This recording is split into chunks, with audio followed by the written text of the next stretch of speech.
Vítajte v druhej časti prezentácie Maroko od Tupkalu po Saharu. Takže pokračujem s návrhom, respektíve s mojou predstavou o cestovaní po Maroku v roku 2026. Toto je program, ktorý som vymyslela, nacenila a pripravila pre vás na február 2026. No a poďme na to. V Maroku som odprevádzala niekoľko poznávačiek a väčšinou sme prilietali, teda vždy sme začínali v Marrakeši, ale keďže sa snažím urobiť program aby to nejak zapadalo hlavne pre možno aj medzinárodnú komunitu, ale hlavne pre nás zo Slovenska, tak najvýhodnejšie lety a najlepšie spojenie máme z Viedne do Agadíru. Tie ceny Austrian do Marrakešu by celkom predražili tento produkt a myslím, že to nie je úplne potrebné, pretože Agadír je spojený s Marrakešom diaľnicou a začať v Agadíre, doletieť do Agadíru, podľa mňa je veľmi dobrý plán. Takže okruh Marokom, ktorý vám teraz odprezentujem, má 15 dní. Preto vás na to chcem aj trošku pripraviť, že 15 dní v Maroku, ako sa to očakávať, čo vás čaká, ako sa na to pripraviť, zvážiť, či je to niečo, čo chcete podniknúť, takéto putovanie, ale tá krajina zo severu na juh má 2000, ak sa nemýlim, možno 3, myslím, že medzi 2 až 3 tisíc kilometrov. My by sme mali najazdiť 2500 kilometrov, počnúc Agadírom, ktorý je už pri bráne západnej Sahary. A vlastne tento trojuholník, tento okruh je to, čo sa robí takmer vždy. A keď idete do Maroka na týždeň, tak ja si myslím, že týždeň je málo. Neuvidíte ho dostatočne dobre, neuvidíte všetko. Bude to ako z rýchlika. Tie prejazdy sú veľakrát dlhé, takže 2 týždne s tým, že jeden deň je prílet, druhý deň je odlet, teda prvý deň prílet, 15. deň odlet, čiže reálne máme 13 dní prejazdy a tak ďalej, čiže tých 13 dní na kvalitné spoznávanie Maroka je naozaj akurát. No a takisto porovnávam ceny niektorých cestoviek. Za veľký okruh Marokom od vás budú pýtať, v podstate to je nacenené od 2500 €, okolo, možno viac.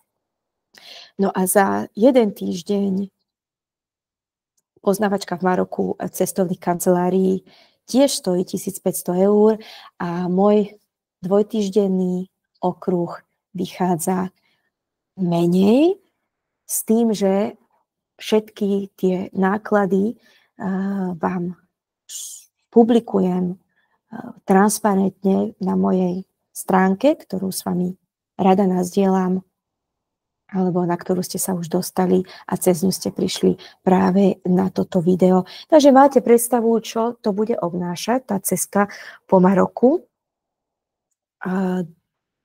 ktorá by trvala 15 dní. No a poďme teda si pozrieť, aké sú tie typické zastávky, kadiaľ si ja predstavujem, že by sme mali precestovať. Pripomeniem ešte, to nacenenie je už zahŕňa štandardné ubytovanie, tak ako píšem na stránke, aj dopravu, buď pre 7 osôb v minibuse, respektíve v dodávke turistickej, alebo v mikrobuse, kde by sme mohli nazbierať aj 10 a viacej ľudí. Čiže je to napasované na 2 možnosti podľa počtu záujemcov, tak aby to približne vychádzalo cenovo rovnako, ak sa naplnia tie minima. No takže vymenujem teraz zastávky. Prílet by bol Agadir. Essaouira je úžasné mestečko, bývalý portugalský prístav, potom neskôr súčasť španielského protektorátu.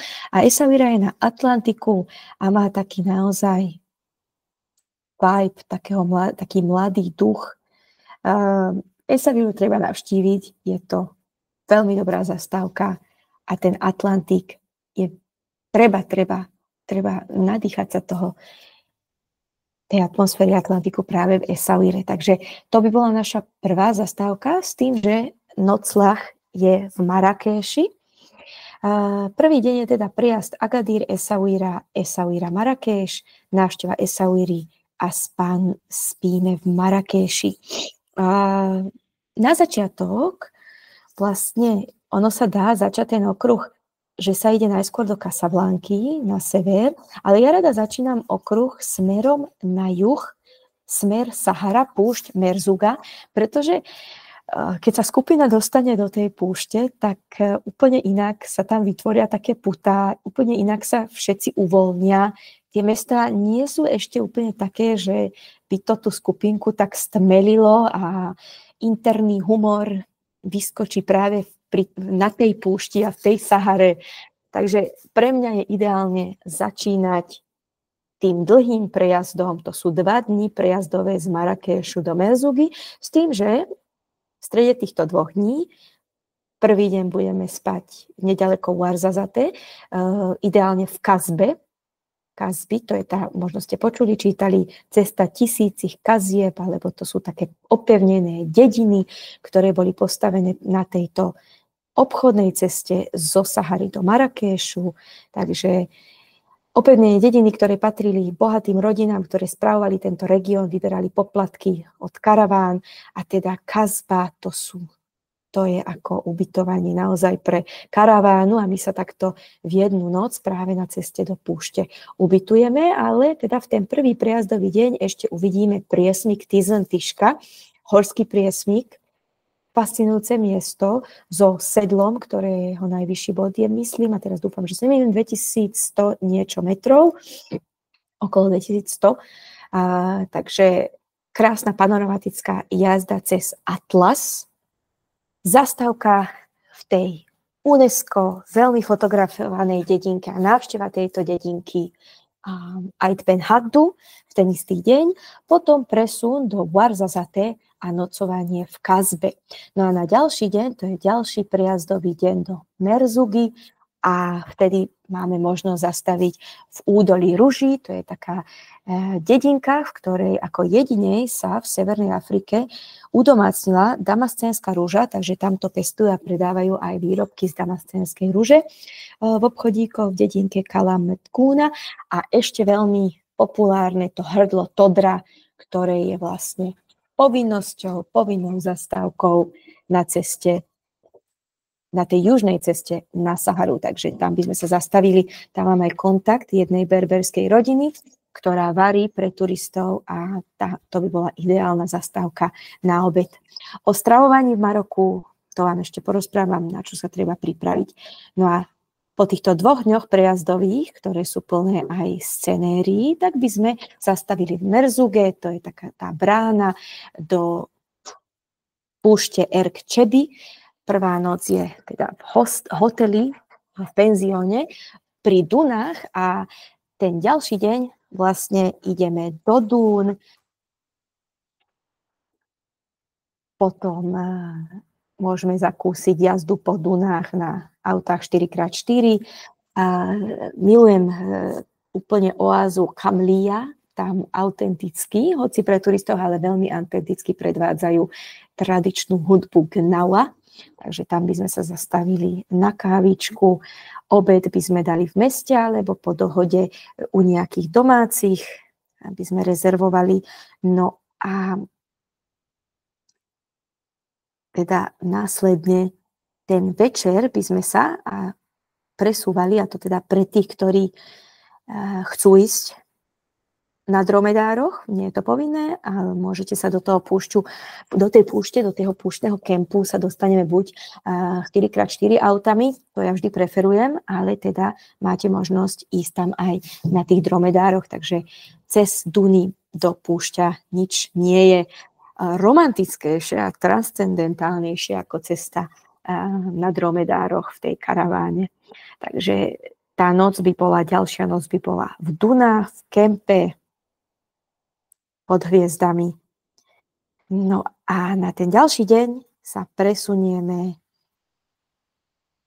k nášmu autobusu a tento deň bude ďalší dlhý prejazdový. Ono to jednoducho musí byť, bez toho to nejde, ak chceme v Maroku niečo vidieť. Takže je to 700 km do Fezu, bude to trvať celý deň a zastavíme na takých zaujímavostiach, ako napríklad v Ifrán, čo je vlastne Francúzmi vybudované zimné letovisko, zimné stredisko, kde v zime býva aj sneh, kde sa chodia ľudia nielen sánkovať, ale aj lyžovať. Takže na kávičku v Ifrán a potom zastavíme aj v Monkey Forest, teda berberské makaky sú čase pred príchodom do Fezu v lese viditeľné, lebo teda sú tam jednoducho na divoko, tam žijú. Takže je to taká aspoň nejaká zaujímavá zastávka pred príchodom do Fezu. No a v ten večer a potom 2 nasledujúce noci by sme spali v Riáde, v typickom Riáde vo Feze. Fez je jedno z tých kráľovských miest Maroku, podobne ako Casablanca, Rabat, Marrakeš. A na Fez potrebujeme celý nasledujúci deň, preto tam spíme 2 noci. Nasledujúci deň ideálne si zobrať, a teda to máme v programe oficiálneho sprievodcu, ktorý nás tými klbukatými uličkami Mediny povodí, pretože to sú špecializované tržnice. Ak ste videli hociaký dokument, viete, že sú tam kovotepci, farbiari, textil, alebo drevorezba, alebo kachličky. Jednoducho jedna tržnica za druhou, špecializované tržnice. No Fez je mesto remesla, treba to vidieť, je to 1000-ročné mesto vzdelania, kultúry, madrasy, mešity. Pozor, tie mešity, k tomu navštevovaniu mešít, treba povedať, že v Maroku navštevujeme len jednu možnú navštíviteľnú mešitu, a to je mešita Hasana II. V Casablanke. Ale pokiaľ možno jednoducho aspoň tá architektúra toho severného Maroka, ktoré má veľmi veľa spoločného s Andalúziou, je to taký most k Európe, tak ten Fez je jednoducho naozaj povinná zastávka. Takže to je celý deň vo Feze a po ďalšej noci vo Feze sa posúvame opäť ďalej a máme tu Meknés alebo Meknés. Toto mestečko, nedala som to tam, kvôli tomu, že by mi mapička nevychádzala, ale ja sa tam zastaviť chcem, hoci je to zachádzka, sú tam, nie že zlé cesty, ale nie sú tam také rýchlostné cesty, ako keby sme Meknés preskočili. A to, či pôjdeme do Meknésu, to si môžeme ešte dohodnúť po ceste.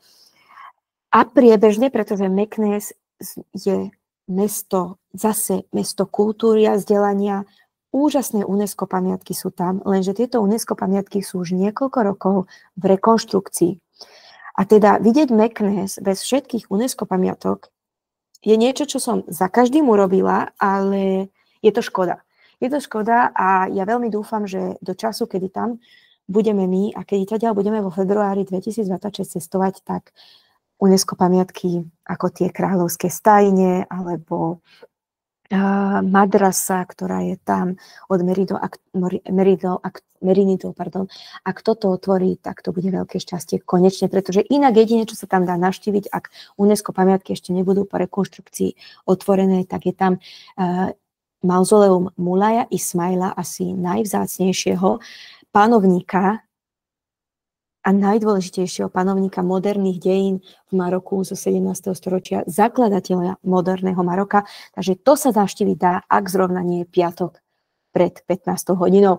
Takže tento Meknés mám veľmi rada a uvidíme, ako nám to ešte do toho času našej cesty do Meknesu vyjde, ale to by bol nasledujúci deň plus prejazd do Chefchaounu. Chefchaouen je instagramová dedinka, modrá dedinka, vybudovaná andalúzskými imigrantami a na modro malovali mestečka a svoje domy Židia, židovskí vysťahovalci z Južnej Európy. No a to sa tam tak začalo reprodukovať hlavne kvôli Instagramerom, že Chefchaouen je teraz každým dňom modrejší a modrejší. Číňania tam dokonca majú vlastný čínsky hotel. Viete si predstaviť, čo Chefchaouen znamená a že teda je to samozrejme povinná zastávka na našej ceste po Maroku. Ten istý deň keď prídeme do Chefchaounu, tak tam aj spíme. Uvidíme, či stihneme Chefchaouen navštíviť ten istý večer, alebo až na ďalšie ráno. Návšteva Chefchaounu to sú také 2-3 hodinky, a teda jedno po obede, alebo jedno ráno. A potom by sme sa presúvali do Tangeru. Tanger, to už máme pri Stredozemnom mori. Krásne výhľady, scenérie. Ja mám Stredomorie rada, pretože v Andalúzii žijem, takže Tanger pre mňa určite áno. Európska mentalita, čo je niekedy aj lepšie v tom Maroku, alebo trošku iný rozdiel. Hej. Prečo nie? Zastavili by sme aj na výhliadke Cap Spartel, čo je vlastne taký ten najseverozápadnejší výbežok. Veľmi pekná záhrada je tam. Je tam vstupné, áno, k tomu ešte potom. A spanie by bolo v azylách, čo je vlastne skoro ako španielský rezort, pokúpené domy a nehnuteľnosti. Tam majú Španieli, ale sú tam zase krásne penzióny. Je to príjemné, už je to taký skoro, áno, už je to Atlantik, zase iný druh noclahu. Takže to by bolo naše nocovanie po Tangeri. No a potom prechádzame celé ráno, nasledujúce ďalšie ráno do Casablanky, ale pozor, cez Rabat. Hlavné mesto Rabat leží práve tu. Rabat musíme navštíviť. Rabat je zase na Atlantiku, jedno z tých kráľovských miest s úžasnými pamiatkami, či už mauzoleu Mohameda V. alebo Hasanová nedostávaná väža tej Hasanovej mešity z 12. storočia, alebo teraz hypermoderné nové budova opery je tam nová. Teraz mi vypadlo čo, ale viem, že sa tam stavia niečo nové, či už to bude nejaký štadión kvôli nejakým olympijským hrám alebo futbalu. Pardon, športu nedominujem ani trochu, ale viem, že sa tam niečo teraz nové stáva. Avšak teda Rabat so svojou kasbou, takouto historickou kasbou na kopci pri Atlantiku, to treba vidieť. Takže Rabat určite áno. No a v ten deň prejazdový cez Rabat prídeme do Casablanky a tam sa ubytujeme. Casablanca je najväčšie marocké mesto. Je to mesto vybudované, môžeme povedať, Francúzmi. Tam sa toho veľa aj historicky premlelo. Tam začali aj rôzne konflikty, aj proti protektorátu. Ale Casablanca je mesto, to je živel sám o sebe. A poviem vám, že má asi 3 zaujímavosti, ale musíme sa tam zastaviť. Mešitu Hasana II. Chcete vidieť. A teda ešte je tam to námestie Mohameda V., bulvár Mohameda V., to centrum, ktorým prejdeme. Ono sa to dosť blesku rýchle dá prejsť, ale teda v Casablanke sa nadýchame toho veľkomesta a teda určite navštívime Hasana II. Mešita, ktorá ako jediná je otvorená turistom a ktorá ako jediná teda je otvorená svetu, ale platí sa samozrejme vstupné, myslím, že okolo medzi 15-20 eur. No a ráno navštevujeme teda mešitu Hasana II. Na ďalšie ráno a v ten istý deň sa budeme presúvať do Marrakešu. Marrakeš je úžasné mesto. Cítim sa tam mnohokrát ako v ďalšom historickom meste Andalúzie, ako predĺžená ruka Andalúzie. Veľa histórie má spoločnej s Andalúziom. Všetci tam rozumejú po španielsky, sú zvyknutí na španielského turistu. Španieli tam lietajú z niekoľkých letísk zo Španielska. A to teda znamená aj to, že sú tam viac menej španielské ceny. Ale je to tam také ozaj pohodové, priateľské, že v Marrakeši chceme stráviť tie 3 noci, pretože odtiaľ budeme vychádzať ešte na jednu zaujímavú atrakciu. Po prvej noci v Marrakeši si pozrieme Medínu Marrakešu, centrum Marrakešu, tržnice, námestie Jean-Malefna. Áno, to máme jeden celý deň len na Marrakeš a potom ten ďalší deň z Marrakešu vás chcem zobrať na turistiku do Imlilu. To je vlastne taký ten base camp, taká tá východiskový bod, keď sa ide na vysokohorskú turistiku na výšľap na Džebel Tubkal. Takže do tej dedinky chcem vás zobrať do toho Imlilu na jeden deň, dáme si tam krátku turistickú trasu, dáme si tam obed u domácich a vlastne ja hovorím, že zažiť Atlas treba, pretože Atlas je proste iné Maroko, iní ľudia, iná mentalita. Nehovoriac o tom, že Sahara je iná, sever je iný, juh je iný, ale jednoducho Atlas, to srdce tých ľudí z hôr, to vás musí dostať. Na to určite dostalo a na pláne to teda musíme mať, aby váš ten obraz o tom Maroku bol kompletný. No a teda po týchto 1, 2, 3 noci v Maroku pôjdeme na poslednú noc do Agadíru a v Agadíre prespíme, pretože na ten ďalší deň Agadir samozrejme ešte môžeme navštíviť v ten deň po príchode, no ale teda ten ďalší deň budete odlietať domov. Ešte som zabudla, že arganový olej, ale o arganovom oleji a o nakupovaní a kvalite arganového oleja rozprávať budem, hoci dám si to až v ďalšom videu, ale teda tú kooperatívu, respektíve to družstvo, kde sa vyrába arganový olej, navštívime buď ten prvý deň, keď pôjdeme do Essaouira, alebo ten posledný deň na ceste do Agadíru. Toho je v tejto časti veľmi veľa, pretože presne tu je to autochtónne územie, kde rastie arganový strom a jedinečný arganovník. Myslím, že rastie ešte niekde v Južnej Amerike, ale teda unikát, každopádne je to svetový unikát v Maroku, takže tam sa určite pri arganovníkoch zastavíme. Ja by som teraz skončila s programom a v ďalšom videu vám porozprávam o nejakých náležitostiach a o tom, čo vlastne, s čím sa v Maroku stretávame a o čom to Maroko naozaj je.